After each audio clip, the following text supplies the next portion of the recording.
There are people in this country pulling in $500,000 a year who are completely, hopelessly broke. And there are people earning $40,000 who will quietly retire as millionaires. Same country, same economy, same prices at the same grocery store. And the single thing that separates those two outcomes takes about 5 minutes a day. And almost nobody is willing to do it. So I want you to picture a staircase made of money. Stack bundles of cash, one for every step, climbing up through the clouds toward a single glowing number at the very top. $1 million. And here's the strange thing about this particular staircase. You don't reach the top in one heroic leap. You climb it one small step at a time. One step every single day. Almost anyone watching this could make it all the way up. So why do so few people ever get off the bottom stair? Because the first step has nothing to do with money. It's about something most people are quietly terrified to do. And that first step is almost embarrassingly simple. Every single day, you look at your money. You open your accounts. You see the real numbers, not a guess, not a vibe, the actual figures. And you spend about 5 minutes just facing exactly where you stand. That's it. That's the whole habit. And I already know exactly what you're thinking right now because everyone thinks it. You're thinking, that's way too small to matter. Hold on to that thought, because that precise reaction, that's too small to matter, is the entire reason this works and the entire reason almost nobody does it. My name is Arthur, and I spend way too much time thinking about money. Specifically, I think about why some people who earn a fortune stay broke their entire lives, while ordinary people on ordinary paychecks somehow build real, lasting wealth. I'm not a financial advisor. I'm just a guy who can't stop taking these machines apart to see how they actually work. So if you want to understand the engine underneath your money, instead of just crossing your fingers and hoping things improve someday, hit that subscribe button, because that is the entire reason this channel exists. Now let me show you why 5 minutes a day is so quietly powerful that it basically borders on a cheat code. Before we go anywhere, look at your own behavior for a second, because it's revealing. The average person checks their phone something like 100 times a day. They refresh their messages. They scroll through strangers' vacations.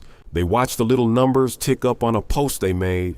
But ask that same person what their checking balance is right now to the dollar, and you'll get a long, awkward pause. Ask them how much they spent last week, and you'll get a number that's almost always wrong. They can tell you the score of a game from 3 nights ago. They have absolutely no idea what's happening inside their own bank account. And that is not a character flaw. Psychologists actually have a name for it. They call it the ostrich effect, the instinct to bury your head in the sand when information feels threatening. And money is about the most threatening information there is, so people avoid it. They let the mail pile up. They swipe the card without looking.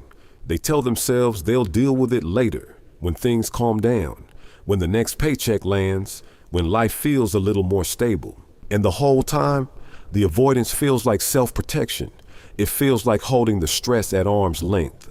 But it works exactly like a slow leak in a tire you refuse to inspect. The leak doesn't care that you're not looking. It just keeps going flat. And here's the quiet tragedy at the center of staying broke. It is almost never one giant, catastrophic decision. Hardly anyone wakes up and torches their entire financial life in a single afternoon. It's 1,000 tiny moments you never looked at, adding up in the dark while you were busy not wanting to know. That's the thing you have to understand. Broke is mostly what happens in the dark, and the daily look is nothing more than flipping the lights on. And right now, in 2026, the dark is hiding more than it ever has. Roughly 2 out of every 3 working Americans are living paycheck to paycheck.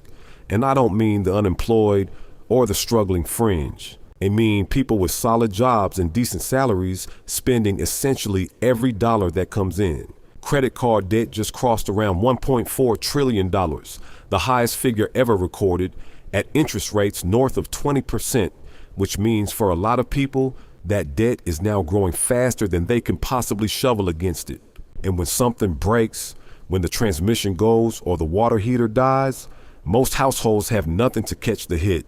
Nearly 60% of Americans say they couldn't cover a $1,000 emergency out of savings. Meanwhile, the cost of just living keeps creeping up a little faster than paychecks do. That tiny gap is the real reason so many people feel like they're sprinting as hard as they can and somehow sliding backward at the same time. Now here's what almost everyone gets exactly backwards. They assume that when money is tight, looking at it will only make them feel worse. The opposite is true. The thinner your margin gets, the more every single leak matters. And the only way on earth to defend a thin margin is to watch it like a hawk. When you've got nothing to spare, that 5-minute glance stops being optional. It becomes the thing standing between you and the credit card. So let me actually show you how this plays out, because this is where it gets real. Imagine a woman named Carla. She earns $72,000 a year, a perfectly respectable income, and she has no idea where any of it goes.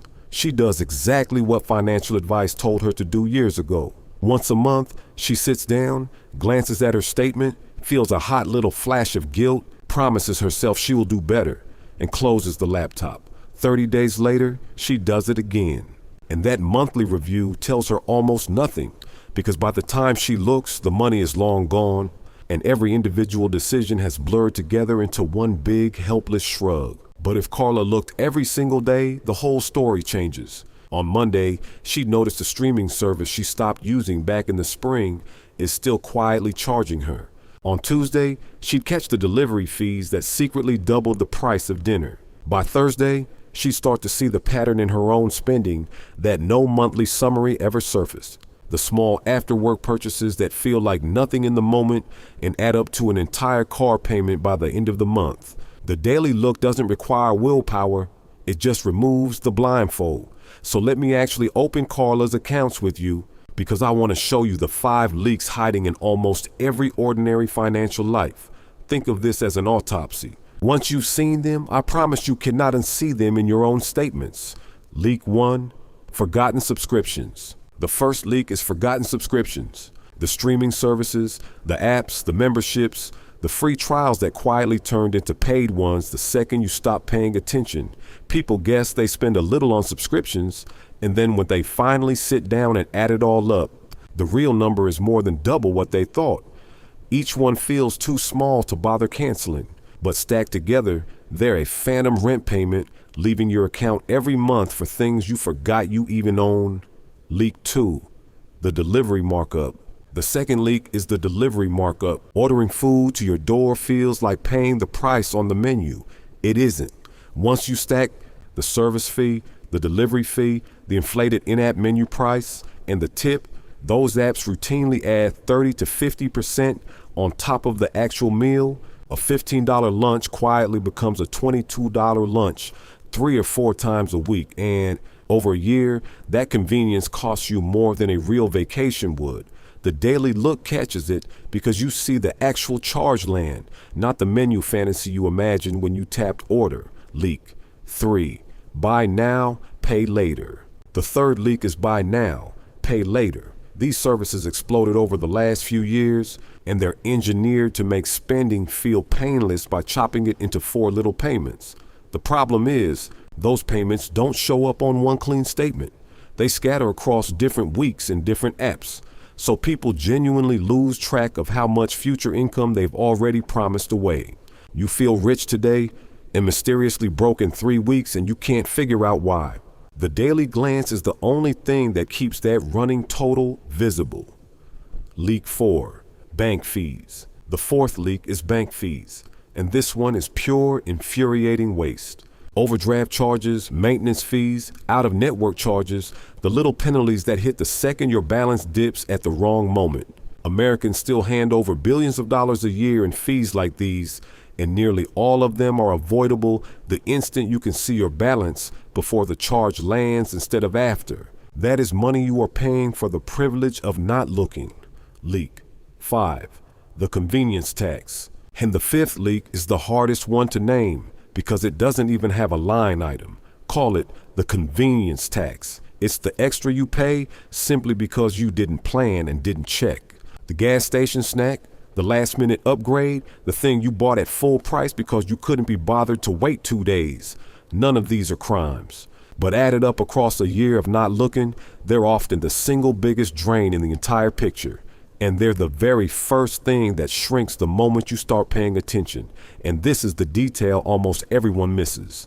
The point of looking is not to feel bad about yourself. You cannot fix what you refuse to see. And you cannot keep leaking money for long once you're actually watching the faucet. Awareness, all by itself, changes behavior. When you know deep down that you're going to look at that number tonight, the $4 impulse this afternoon suddenly has a witness. That one shift from avoidance to attention is the entire difference between the people who always seem to have money and the people who never do. Now let me make this even more uncomfortable because the income excuse needs to die right here on the spot. There is strong evidence that being broke is not at its core an income problem at all. Around 40% of people earning $500,000 a year report living paycheck to paycheck. Read that again slowly. $500,000 a year and still nothing left at the end of the month. If money problems were really income problems, that number would be flat out impossible. The reason it happens has a name too. It's called lifestyle creep or the hedonic treadmill, and it's one of the most expensive forces in modern life. Every time your income goes up, your idea of normal quietly floats up right alongside it. That raise that felt life-changing in the abstract gets completely absorbed within a few months because now you've got the nicer apartment, the upgraded car, the slightly fancier version of absolutely everything. The thrill fades fast, the expenses don't, and you end up on a treadmill where the belt speeds up every time you do. More money pouring in and the same empty feeling pouring out. The people who escape that treadmill all do one strange thing in advance. They define what enough looks like before they earn it. They decide ahead of time what kind of home is genuinely sufficient, what kind of car actually meets their needs, what level of comfort is real satisfaction instead of just the next rung on a ladder that never ends. And then they aim straight at that target instead of letting it drift upward forever. Without that line drawn in the sand, your lifestyle will expand to swallow every raise you ever get. With it, every dollar past that point flows straight into building your future. So, picture two people standing side by side, both earning $150,000 a year. The first one never looks and never defined enough. Money comes in, the lifestyle swells to meet it, and after 20 years, this person has a lot of memories, a closet full of stuff, and almost no actual assets. The second one looks every day and quietly redirects a slice of every paycheck before it can be spent.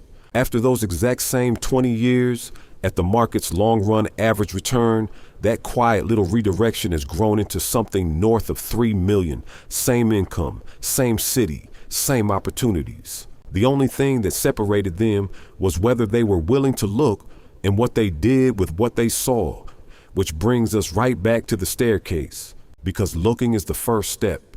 But it isn't the whole climb. Looking is the thing that makes the second move possible. And the second move is this. Every day you look, you also take one small step forward. You move a fixed amount towards your future automatically before your spending brain ever gets its hands on it. It can be tiny. In fact, it should start tiny because the entire goal is to make it so painless that you never feel it leave. And this is where the math turns almost unbelievable. So stay with me because these numbers are real. Let's say you redirect $10 a day, the cost of a sandwich or a couple of coffees or one impulse buy you didn't really want anyway. $10 a day is about $300 a month, and over a 40-year working life, you'll have personally set aside around $146,000. That's the part your brain can picture. What it cannot picture is the rest. Because invested in a simple, low-cost fund that tracks the whole U.S. market at that market's long-run average of roughly 10% a year, that $10 a day grows into more than $1 million. From sandwich money, the market did the heavy lifting while you did the small, boring, daily thing. And let me give you the conservative version too, because honesty matters more than hype. If you assume a more cautious 8% instead of 10%, that same $10 a day still crosses $1 million over 40 years. The exact landing spot depends on which years you happen to live through. The direction does not. Want it faster? Push the daily step to $25, about one modest takeout order.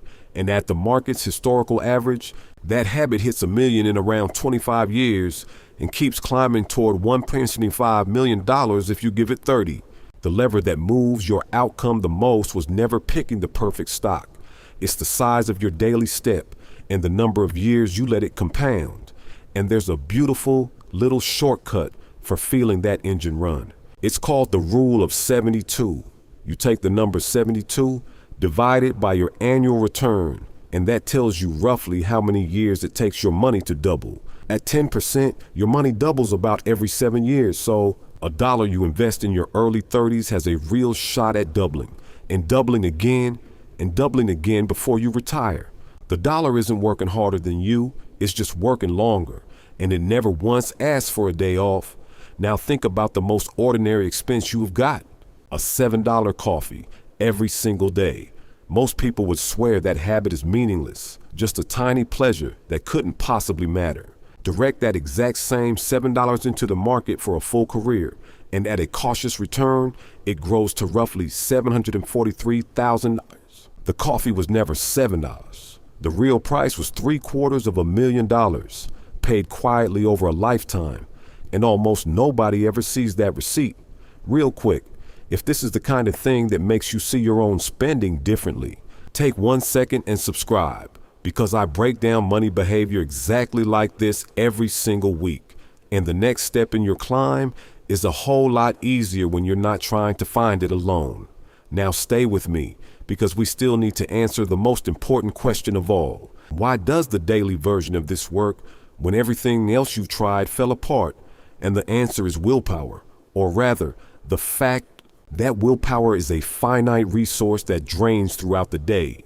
By the evening, after work and stress, and 100 tiny decisions, the version of you trying to resist the purchase is running on fumes, while the version of you that wants the thing is wide awake and ready to go. Most financial advice tells you to build a perfect budget and white-knuckle your way to wealth on pure discipline, and it collapses for that exact reason. The daily money habit sidesteps willpower entirely, and that's its secret. Looking every day isn't a heroic feat of discipline. It's a tiny, repeatable ritual, the financial equivalent of brushing your teeth. You're not relying on motivation, which comes and goes. You're building a behavior so small and so consistent that it eventually runs on autopilot. And researchers who study habits have a name for this kind of thing. They call it a keystone habit, one small routine that quietly reorganizes everything around it. When you look at your money daily, you naturally start spending a little more deliberately. You catch the leaks faster, and you feel that forward step accumulating, which makes you want to protect it. One 5-minute ritual ends up doing the work that 100 separate New Year's resolutions never could. And there's a gorgeous asymmetry hiding in here. The monthly reviewer sees a finished disaster they can't undo. The daily looker sees problems while they're still small enough to fix. Catching a forgotten subscription on day 2 costs you 1 charge. Catching it on a monthly statement costs you the whole month, every month, until you finally notice.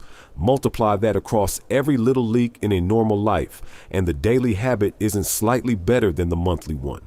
It operates on a completely different level, the 5-minute ritual. So let me get specific, because I refuse to leave you with a nice idea and no instructions. Here's the entire 5-minute ritual, start to finish. First, you open your accounts and read the real balances, checking, savings, and whatever card you use the most. The only goal of these first 30 seconds is to turn that number into a familiar face instead of a feared stranger. Second, you scan 1 day of transactions, just the last day. You're hunting for anything that surprises you, anything you forgot, anything that doesn't match the person you're trying to become. This is where the leaks die, because most of them simply cannot survive being seen 2 days in a row. Third, you confirm the forward step. If you've automated it, and you should, this is just a quick nod to the machine. The money moved towards your future today, exactly as planned, without needing your permission or your willpower. And fourth, anytime you're tempted by something that isn't a need, you run the pause. You give any non-essential purchase a full 24 hours before you buy it. Studies of impulse spending have found that this single 1-day delay quietly kills a huge share of impulse buys. because most cravings for stuff simply evaporate when you don't feed them in the moment. You're not forbidding yourself anything. You're just refusing to let the impulse drive. So where should this money actually live while it climbs? Your emergency cash, the cushion that stops one bad week from turning into a credit card spiral, belongs in a high-yield savings account. As of 2026, the best of them pay somewhere around 4 to 5% a year, while the average old-school bank account pays a humiliating sliver of 1%. Same dollars, same safety, roughly 10 times the return, purely for moving the money to the right place. There is almost no faster win in all of personal finance than that one switch. And the forward step, the part that actually builds the staircase, belongs in tax-advantaged accounts wherever you can manage it. If your job offers a 401k with any kind of employer match, that match is free money. And walking past it is the single most expensive mistake in this entire video. Beyond the match, a Roth retirement account lets your money grow and then come out completely tax-free when you're older. You do not need to max any of this out to begin. You need to start today with whatever your daily step allows and let the years do what only the years can do. And keep it simple, because simple genuinely beats clever here. A low-cost fund that owns the whole market in a single purchase will quietly outrun most expensive, actively managed funds. And the fee difference alone, pennies a year versus a full dollar or more for every $100 invested, can carve hundreds of thousands of dollars off your final number over a 40-year climb. You are not trying to outsmart the professionals. You're trying to own a slice of the entire economy and then get out of its way. The objections? Now I can already hear the objections, because every time I lay this out, the same ones come up. They're reasonable. They're also beatable. So let me take them one at a time. The first is, I have debt, so I can't invest yet. This one is actually half right, and the daily look is exactly what sorts it out. If you're carrying a credit card balance at 22%, paying that down isn't a consolation prize. It's a guaranteed 22% return, tax-free, with zero risk. And that beats what the stock market gives you in a typical year. So the smart order is simple. Grab any free 401k match first, because that's an instant doubling you can't get anywhere else. Then aim your forward step at the high-interest debt like a heat-seeking missile until it's gone. Then point that exact same daily amount at investing. The debt and the wealth use the same muscle. You're just aiming it at the right target first. And you only know which target is right because you're looking every day. The second objection is, the market scares me. What if I put my money in and it crashes? Completely understandable. And history is the answer. Go back to the spring of 2009, the absolute pit of the financial crisis. The market had been cut in half. The headlines were apocalyptic. And the broad U.S. index bottomed out at around 650 points.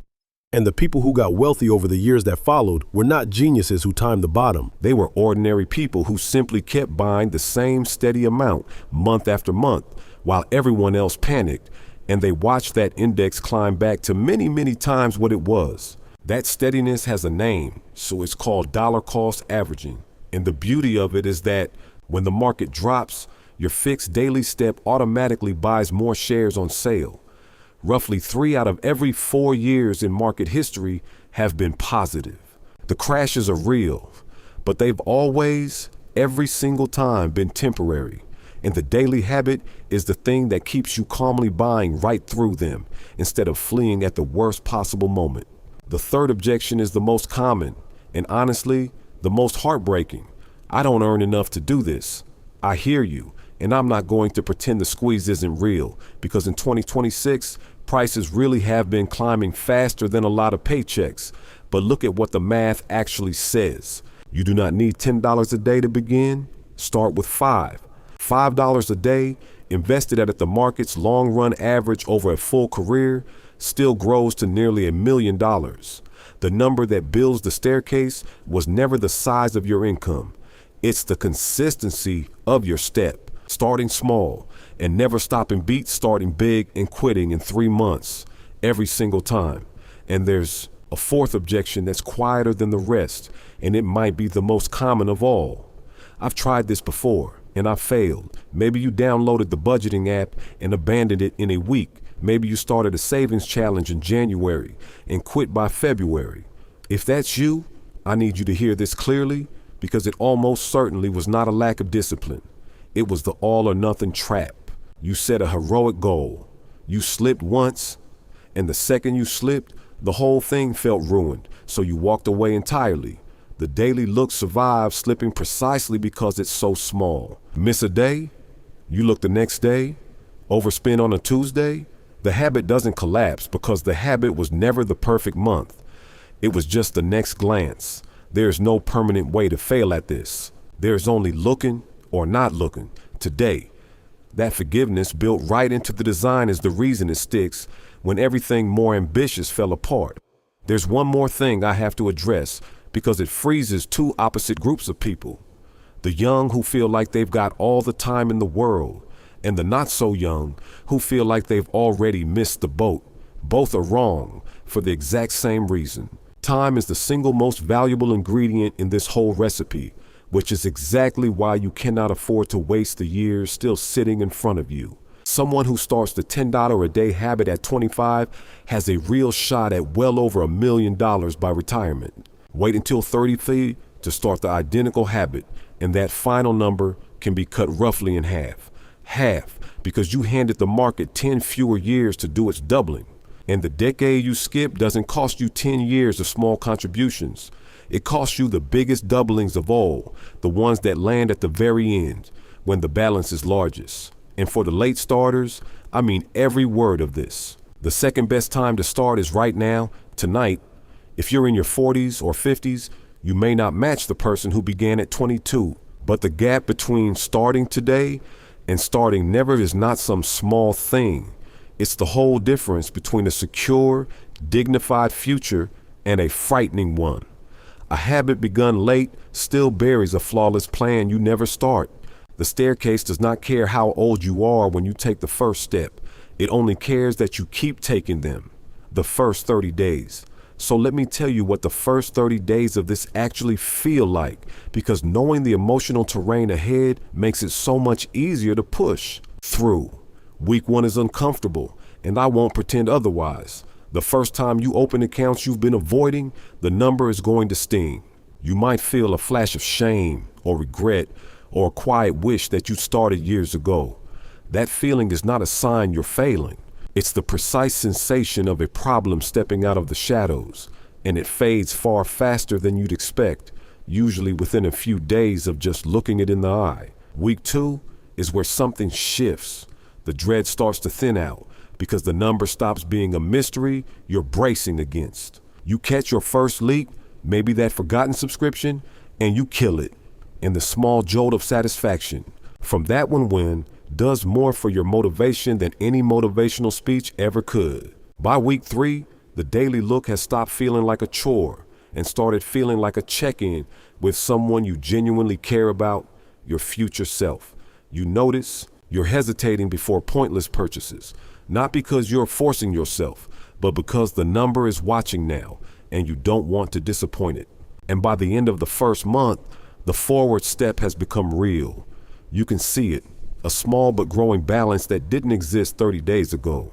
The first few stairs actually built beneath your feet, and that visible progress is the hook that locks the whole habit in for good. Because now you're not chasing some far-off million. You're protecting something real that you made with your own attention, one ordinary day at a time. And I want you to sit with what that protection actually buys, because it's so much bigger than a number on a screen. Real financial security doesn't feel like a yacht or a sports car. It feels like sleeping through the night without your stomach tightening at 3 in the morning. It feels like a car repair being an annoyance instead of a catastrophe.